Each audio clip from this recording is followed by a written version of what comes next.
አሰላሙ አለይኩም ወራህመቱላሂ ወበረካቱ። ውድና የተከበራችሁ የዩቲዩብ ቻናል ተከታታዮች እንዴት ናችሁ? ደህና ናችሁ ወይ? ከኔ ጋር ሁሉ ሰላም ነው አልሐምዱሊላህ።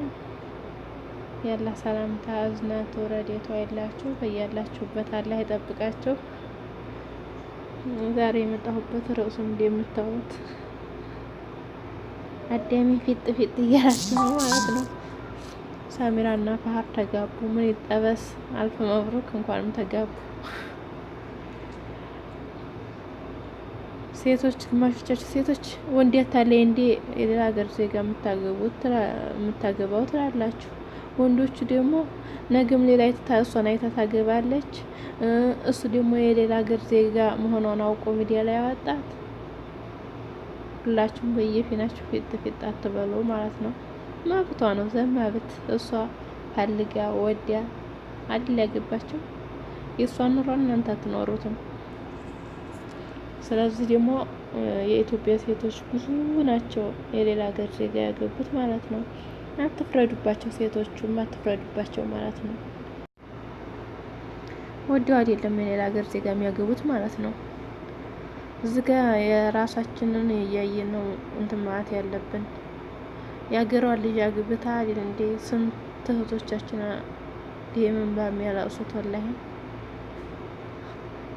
ወደድኩሽ ሞኩልሽ ሸርኩልሽ ይላል፣ ያገባታል። 15 ቀኑ ፊቱን አዙሮ ሌላይቱን ይጀናጀናል። አልፈልግሽም ይላታል።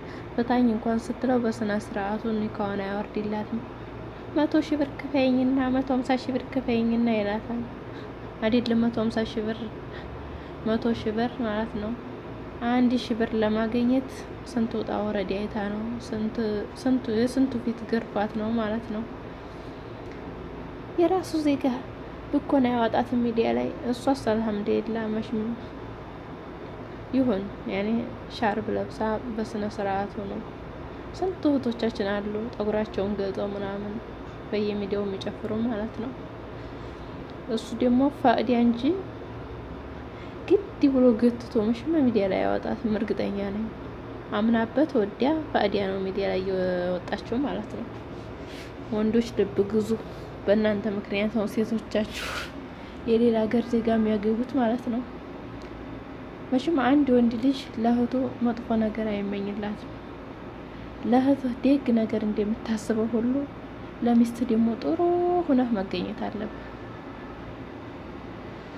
አገባት አረገዝኩ ስትለው ከኔ አይደለም ያረገሽው ይላታል። የሚገርም እኮ ነው። አላህ ሂዳያ ይስጠን ያ ረብ። ሲፈልግ ደግሞ ስታረግዝ አረገዝኩ ስትለው ይፈታታል።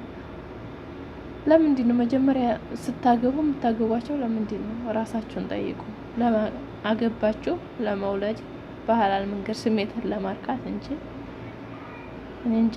እኔ ዝገማ በተለይ ስደት ላይ በተለይ በሳውዲ ላይ የሚሰራ ስራ ሱብሃንአላህ አላህ ሂዳያ ይስጣችሁ።